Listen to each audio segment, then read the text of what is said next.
Hello, good morning students, welcome.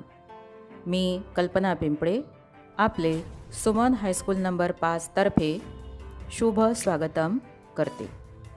विद्यार्थ्यांनो, आज आपण इयत्ता 10वी विषय गणित प्रकरण नंबर 9 त्रिकोणमितीचे उपयोग अभ्यासणार आहोत. विद्यार्थ्यांनो, आपल्या आजूबाजूच्या परिसरामध्ये त्रिकोणमितीचा कशा रीतीने उपयोग होतो ते आपल्याला बघायचे.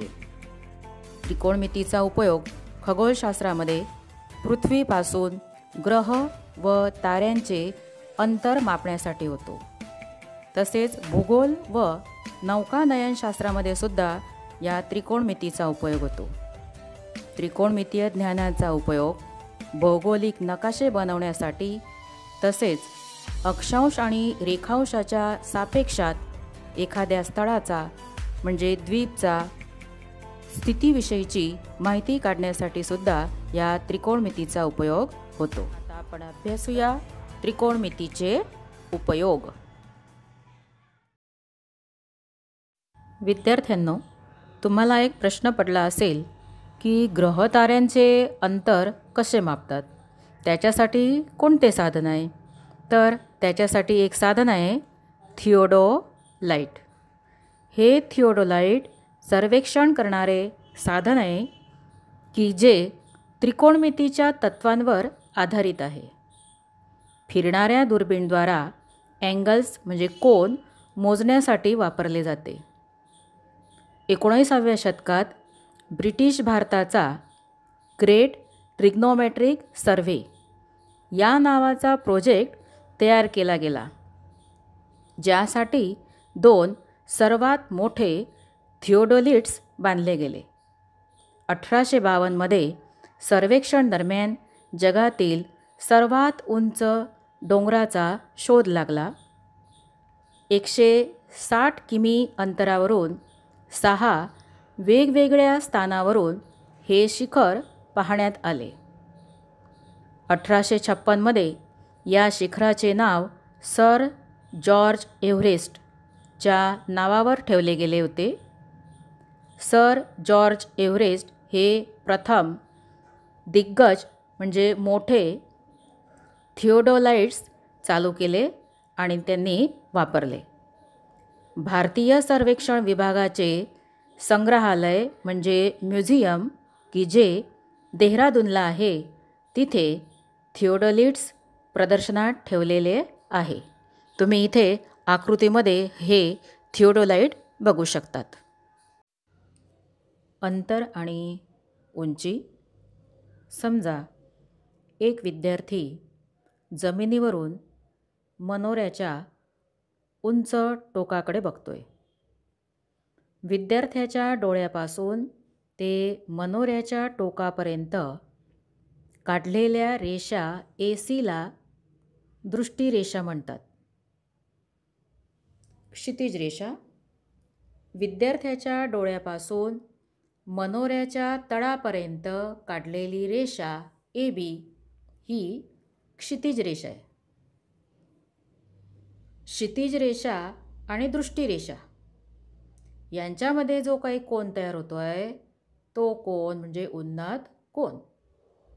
दृष्टिरेषा ACने क्षितिज रेषा ABशी केलेला कोन BACला विद्यार्थ्याच्या डोळ्यासमोरील मनोऱ्याच्या टोकाचा उन्नत कोन म्हणतात. उन्नत कोन तयार होताना जो निरीक्षणाखालील पदार्थ आहे तो पदार्थ क्षितिज रेषेच्या वर असतो. अवनत कोन.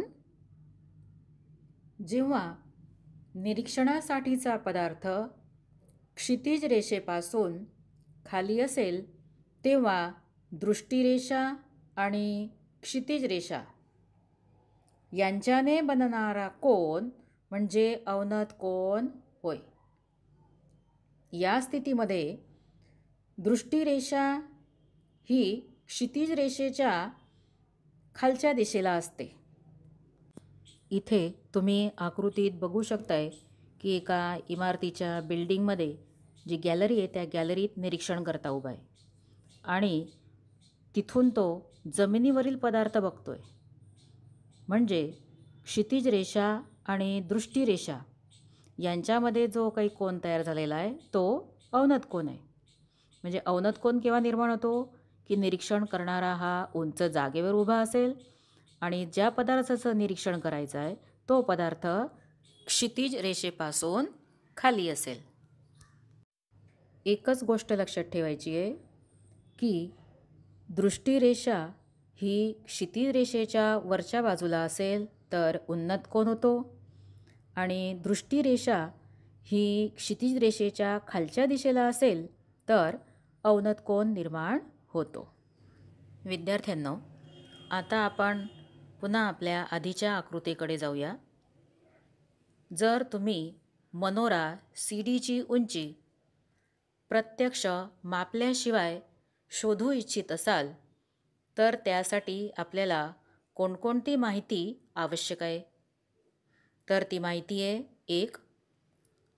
अंतर DE, विद्यार्थी आणि मनोऱ्याच्या पायामधील अंतर. दुसरी बाब म्हणजे मनोऱ्याच्या टोकाचा उन्नत कोन, कोन BAC. आणि तिसरी गोष्ट म्हणजे विद्यार्थ्याची उंची AE. या गोष्टी आपल्याला माहीत असणे आवश्यक आहे. आपल्याजवळ तिघांची माहिती पूर्णपणे असेल तर मनोऱ्याची उंची कशा प्रकारे शोधता येईल? इथे आकृतीमध्ये CD बरोबर CB अधिक BD, येथे BD बरोबर AE विद्यार्थ्याची उंची आहे. BC शोधण्यासाठी आपण कोन BAC किंवा कोन Aच्या त्रिकोणमितीय गुणोत्तराचा उपयोग करूया. त्रिकोण ABC मध्ये कोन Aच्या समोरील बाजू BC आहे. आता येथे कोणकोणत्या त्रिकोणमितीय गुणोत्तरांचा उपयोग करता येईल? तर ज्यात 2 मूल्यांचा उपयोग होत असेल, एक दिला असेल किंवा दुसरा शोधायचा असेल, तेव्हा ह्या गुणोत्तरांचा उपयोग होतो.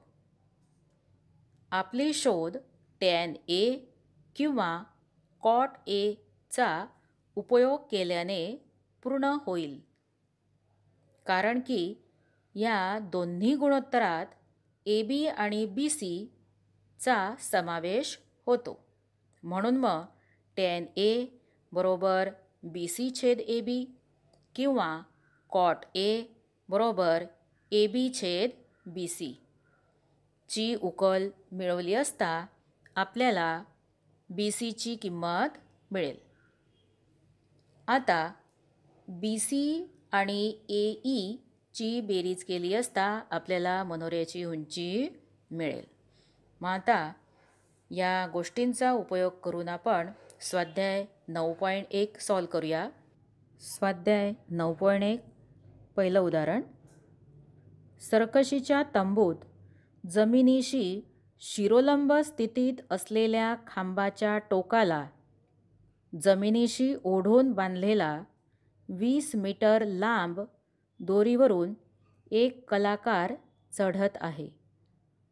जर दोरी जमिनीशी 30 अंश मापाचा कोन बनवीत असेल तर खांबाची उंची शोधा.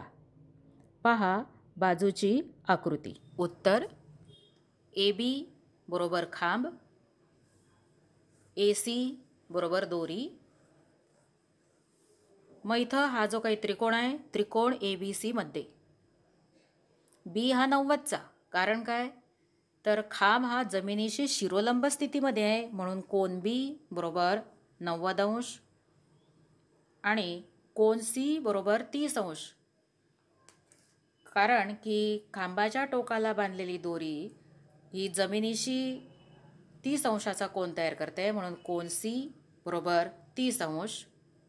AC आपल्याला दिलेलं आहे लांबी 20 मीटर. मग आता इथे बघा, तुम्हाला विचारलेली खांबाची लांबी म्हणजे AB ची लांबी विचारली आहे तुम्हाला. Cच्या समोरची बाजू जी आहे AB आणि ए सी ही काय आहे? कर्ण. ए बी ही समोरची बाजू आणि ए सी हा कर्ण आहे. मग ए बी आणि ए सी म्हणजे समोरची बाजू आणि कर्ण यांच्यासाठी कोणतं गुणोत्तर वापरतो आपण? साईनने. म्हणून मग साईन सी बरोबर ए बी छेद ए सी. सी हा कितीचा आहे? 30 अंशाचा. म्हणून साईन सी बरोबर ए बी छेद 20. मग साईन 30ची किंमत पाठ केलेली आहे ना. साईन 30 बरोबर 1/2. म्हणून मग 1/2 बरोबर ए बी छेद 20. मग ए बी बरोबर 20/2 बरोबर 10. म्हणजे खांबाची उंची 10 मीटर आहे. तुमच्या लक्षात आलं? आपण हे जे काही उदाहरण सोडवलं या उदाहरणामध्ये आपण साईन गुणोत्तर वापरलं. तर साईन गुणोत्तरच का वापरलं लक्षात आलं का? हा जो काही कोन दिलेला आहे सी 30 त्याच्या समोरची बाजू आहे ए बी आणि कर्ण आहे ए सी. म्हणजे समोरची बाजू आणि कर्ण यांच्यातील संबंध म्हणजे काय? साईन गुणोत्तर वापरूया आपण. म्हणून इथं आपण साईन गुणोत्तर वापरलेलं आहे. उदाहरण नंबर 2. वादळामुळे एक झाड अशा प्रकारे तुटून पडते की त्याचे टोक जमिनीशी 30 अंश मापाचा कोन बनविते व जमिनीला स्पर्श करते. झाडाचे जमिनीशी स्पर्श करणारे टोक आणि झाडाचे थड यांच्यातील अंतर 8 मीटर असेल तर झाडाची उंची शोधा. आकृतीमध्ये आपण इथे दर्शवलेलं आहे की वादळामुळे एक झाड तुटलेलं आहे. मग आता हे जे झाड तुटलेलं आहे ते झाड त्याचं जे टोक आहे टोक हे जमिनीशी 30 अंश मापाचा कोन तयार करत आहे. समजा ए सी हे आपले झाड आहे. बी बिंदूजवळ ते तुटलेलं आहे.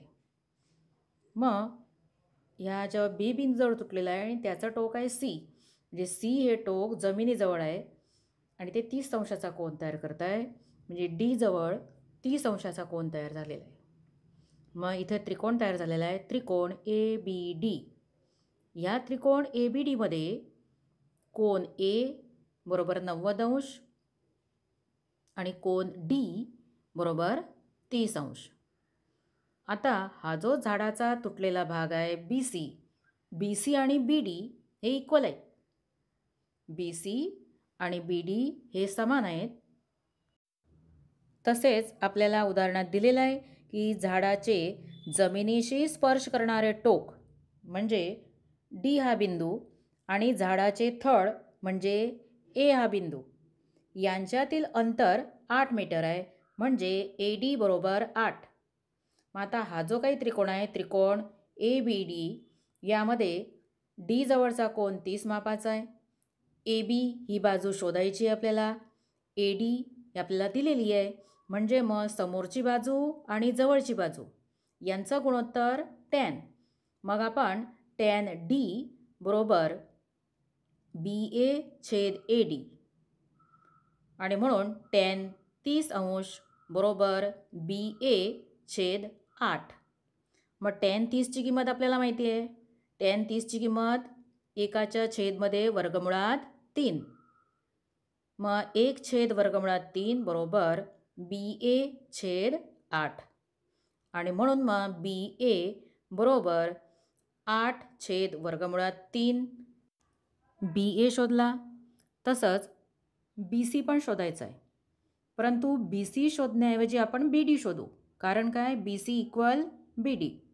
मग बी डी हा कर्ण आहे आणि आपल्याला दिलेली आहे ए डी ही जवळची बाजू म्हणजे कर्ण आणि जवळची बाजू.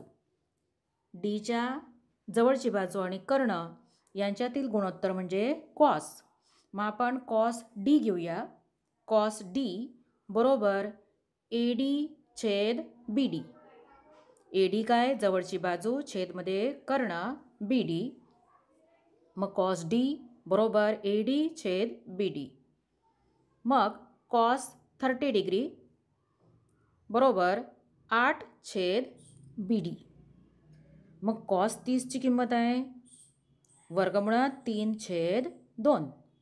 म्हणून वर्गमुळात 3/2 बरोबर 8/BD. मग आता इथं क्रॉस मल्टिप्लिकेशन करूया. BD बरोबर 2 × 8 म्हणजे 16. 16च्या छेदमध्ये वर्गमुळात 3. आता बघा तुम्हाला BA भेटला, तो आहे 8/वर्गमुळात 3.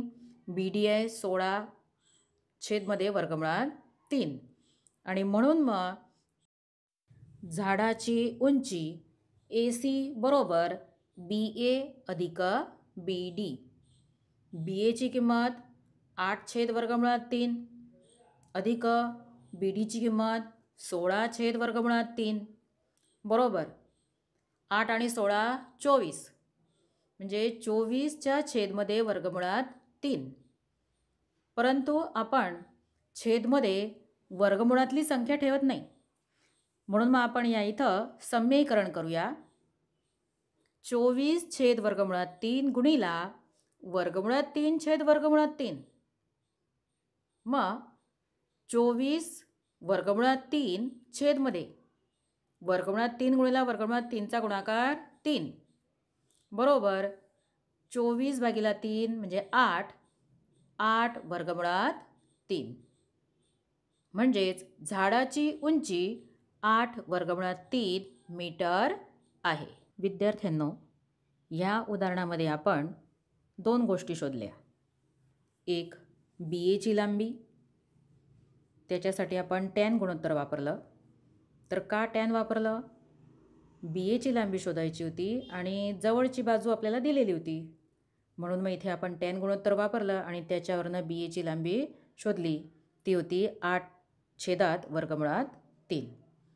तसंच दुसरा भाग, त्यामध्ये आपण BD शोधला. BD हा काय आहे? कर्ण.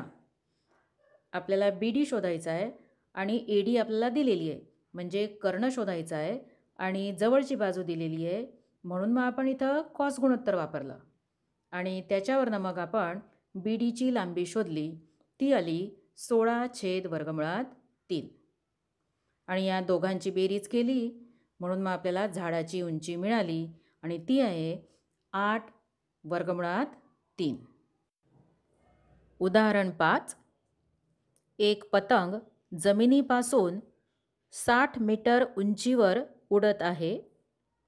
या पतंगाच्या दोरीच्या एक टोकाला एका क्षणासाठी जमिनीवरच्या एका बिंदूशी बांधतात. या स्थितीत दोरीचा जमिनीशी कोन 60 अंशाचा आहे. जर दोरी सैल नसेल तर दोरीची लांबी शोधा. उत्तर, आधी आपण आकृती काढून घेऊया. इथे त्रिकोण ABC आहे. C हे पतंगाचे स्थान आहे. BC ही स्थिर दोरी आहे. AC हे जमिनीला लंब आहे आणि ACची लांबी दिलेली आहे 60 मीटर. मग या त्रिकोण ABCमध्ये कोन A बरोबर 90, कोन B बरोबर 60 आणि आपल्याला BC शोधायचा आहे. म्हणून मग आता इथे आपण बघा, इथं दोरीची लांबी शोधायची आहे, म्हणजे आपल्याला कर्ण शोधायचा आहे आणि 60च्या समोरची बाजू दिलेली आहे आपल्याला. 60 अंश जो कोन आहे त्याच्या समोरची बाजू दिलेली आहे 60 मीटर. म्हणून मग आता इथे समोरची बाजू आणि कर्ण याच्यासाठीचं गुणोत्तर लागेल. कोणतं असतं? समोरची बाजू आणि कर्ण यांच्यासाठीचं गुणोत्तर साईन. म्हणून मग साईन B बरोबर AC/BC. म्हणून साईन 60 बरोबर 60/BC. साईन 60ची किंमत वर्गमुळात 3/2, म्हणून वर्गमुळात 3/2 बरोबर 60/BC. म्हणून BC बरोबर, आता इथं क्रॉस मल्टिप्लिकेशन करूया. BC बरोबर 60 गुणिला 2 छेदमध्ये वर्गमुळात 3. परंतु आपण छेदमध्ये वर्गमुळात 3 ठेवत नाही, म्हणजे मग त्याचं आपण सम्मीकरण करूया. या वर्गमुळात 3ला छेदामध्ये आणि अंशामध्ये वर्गमुळात 3ने गुणूया. म्हणून बी सी बरोबर 60 गुणिला 2 गुणिला वर्गमुळात 3 छेदमध्ये वर्गमुळात 3 गुणिला वर्गमुळात 3 बरोबर 60 गुणिला 2 गुणिला वर्गमुळात 3 छेदमध्ये 3. आता इथं बघा, छेदमधले हा जो काही वर्गमुळात 3 गुणिला वर्गमुळात 3 आहे त्याचा गुणाकार 3. म्हणून बी सी बरोबर या 3ने 60ला भाग दिला म्हणजे राहिले 20, म्हणजे 20 गुणिला 2 वर्गमुळात 3 बरोबर 40 वर्गमुळात 3. म्हणजे बी सीची लांबी ही 40 वर्गमुळात 3. अशा प्रकारे दोरीची लांबी 40 वर्गमुळात 3 आहे. उदाहरण नंबर 13. समुद्र सपाटीपासून 75 मीटर उंचीच्या दीपस्तंभावरून निरीक्षण केले असता समुद्रातील 2 जहाजांच्या अवनत कोनाची मापे 30 अंश आणि 45 अंश आहेत. जर एक जहाज दुसऱ्या जहाजाच्या मागे असेल आणि दोन्ही जहाजे दीपस्तंभाच्या एका बाजूस असतील तर दोन्ही जहाजातील अंतर शोधा. उत्तर: आपल्याला आधी आकृती घ्यावी लागेल. इथे आकृतीमध्ये ए बी बरोबर दीपस्तंभ आहे. सी आणि डी या ठिकाणी जहाजे आहेत की जे दीपस्तंभाच्या एकाच बाजूस आहेत आणि म्हणून कोन बी बरोबर 90 आणि ए बीचं माप दिलेलं आहे आपल्याला 75. आणि आपल्याला ह्या उदाहरणामध्ये शोधायचं आहे सी आणि डी मधील अंतर म्हणजे सी डी हे अंतर आपल्याला शोधायचं आहे. आकृतीचे निरीक्षण केले असता लक्षात येते की कोन ए डी बी बरोबर कोन एक्स ए डी. कारण काय? 2 समांतर रेषांना एका छेदिकेने छेदले असता तयार होणारे युग्मकोन यांचे माप समान. इथे 2 समांतर रेषा आहे ए एक्स आणि बी डी आणि त्यांची छेदिका आहे ए डी. म्हणजे हे जे 2 कोन आहेत एक्स ए डी आणि ए डी बी हे युग्मकोन, त्यांचं माप समान 30 अंश. तसंच कोन ए सी बी बरोबर कोन एक्स ए सी बरोबर 45 अंश. त्रिकोण ए बी डीमध्ये कोन बी बरोबर 90 अंश.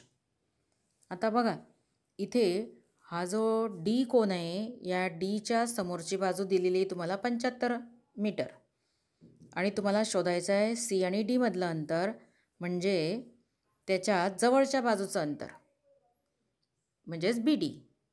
मग इथं गुणोत्तर घ्यावं लागेल आपल्याला tan. म्हणून tan डी बरोबर ए बीच्या छेदमध्ये बी डी. tan 30 अंश बरोबर 75 छेदमध्ये बी डी. आता tan 30 अंशची किंमत येते एकाच्या छेदमध्ये वर्गमुळात 3. म्हणून 1 छेद वर्गमुळात 3 बरोबर 75 छेद बी डी. आता बी डी बरोबर तिरकस गुणाकार करूया. बी डी बरोबर 75 गुणिला वर्गमुळात 3. म्हणजे तुम्हाला बी डीची किंमत मिळाली 75 वर्गमुळात 3. त्याचप्रमाणे आता त्रिकोण ए बी सीमध्ये बघा, हा जो लहान त्रिकोण आहे त्रिकोण ए बी सी यामध्ये बीचं माप 90 अंश आहे आणि सीचं आपण आता काढलं आधी ते 45 अंश. म्हणून tan सी बरोबर ए बीच्या छेदमध्ये बी सी. tan 45 अंश बरोबर 75 छेद बी सी. tan 45ची किंमत 1 म्हणून 1 बरोबर 75 छेद बी सी आणि म्हणून बी सी बरोबर 75. आता आपल्याला बी सीचं माप विचारलं आहे का नाही? काय? त्या 2 जहाजातील अंतर म्हणजे डी सी. मग डी सी बरोबर BD वजा BC, कारण हे तिघं एक रेषीय बिंदू आहेत. DC आणि B हे तिघं एक रेषीय बिंदू आहेत. म्हणून DC बरोबर BD वजा BC. BDची किंमत आपण काढली आता 75 वर्गमुळात 3 आणि BCची किंमत 75 बरोबर 75 वर्गमुळात 3 वजा 75. आता इथं दोघांमध्ये कॉमन निघत आहे 75, म्हणून 75 आणि कंसात राहत आहे वर्गमुळात 3 वजा 1. म्हणजेच ह्या दोन जहाजातील अंतर आहे 75 कंसमध्ये वर्गमुळात 3 वजा 1. अशा प्रकारे दोन जहाजमधील अंतर 75 कंसात वर्गमुळात 3 वजा 1 मीटर आहे. आता आपण मार्च 2020च्या पेपरमध्ये विचारला गेलेला प्रश्न बघूया. निरीक्षकाला समक्षितिज रेषेत 105 मीटर उंचीवर हवेच्या कारणाने गती करणारा एक बलून दिसतो. थोड्या वेळानंतर असे आढळते की त्याच्या उन्नत कोनाचे माप 60 अंशने कमी होऊन 30 अंश झाले. या वेळेत बलूनने कापलेले अंतर शोधा. कंसमध्ये दिलंय वर्गमुळात 3 बरोबर 1.73. आकृतीमध्ये PQ बरोबर 105 मीटर, कोन AOB हा उन्नत कोन 60 अंशाचा, कोन POQ हा पण उन्नत कोन आहे, तो 30 अंश मापाचा आहे. मग इथे तुम्हाला दोन त्रिकोण तयार झालेले दिसत आहेत. त्रिकोण AOB मध्ये कोन B बरोबर 90 अंश, तसेच दुसरा त्रिकोण POQ मध्ये कोन Q बरोबर 90 अंश. इथे उदाहरणामध्ये बलूनने कापलेले अंतर शोधायचे, म्हणजेच आपल्याला BQ हे अंतर शोधावं लागेल.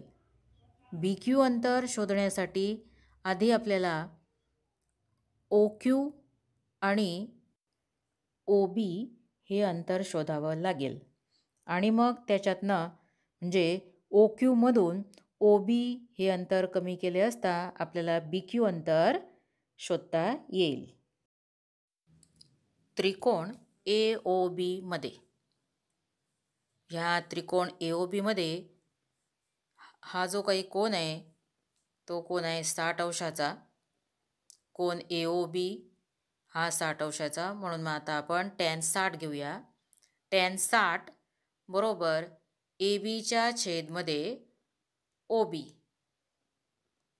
tan 60 ची किंमत वर्गमुळात 3, मग वर्गमुळात 3 बरोबर AB दिलेला आहे का? नाही, परंतु त्याला समान आहे PQ, म्हणून मग ABची लांबी PQ एवढी घेऊया, म्हणजे 105/OB. इथं आता तिरकस गुणाकार OB बरोबर 105 वर्गमुळात 3. मग इथे पुन्हा सम्मीकरण 105 वर्गमुळात 3 छेदमध्ये 3. हा 3 कुठून आणला छेदात? वर्गमुळात 3 गुणिला वर्गमुळात 3 बरोबर 3, तो छेदमध्ये. मग 105/3 आले 35, म्हणजेच 35 वर्गमुळात 3. त्याचप्रमाणे दुसरा त्रिकोण OPQ मध्ये, या त्रिकोणामध्ये कोन POQ हा आहे 30चा, म्हणून इथे tan 30 घेऊया. tan 30 बरोबर PQच्या छेदमध्ये OQ. tan 30ची किंमत 1च्या छेदमध्ये वर्गमुळात 3 बरोबर 105/OQ. आणि म्हणून OQ बरोबर 105 वर्गमुळात 3. आता बघा तुम्हाला OB मिळाला आहे आणि ओ क्यू पण काढलेला आहे, तुम्ही शोधला आहे. आणि म्हणून मग बी क्यू बरोबर ओ क्यू वजा ओ बी बरोबर 105 वर्गमुळात 3 वजा 35 वर्गमुळात 3 बरोबर 105मधून 35 गेले, राहिले 70, म्हणजे 70 वर्गमुळात 3. तुम्हाला वर्गमुळात 3ची किंमत दिलेली उदाहरणात 1.73. मग ती किंमत टाकू आपण.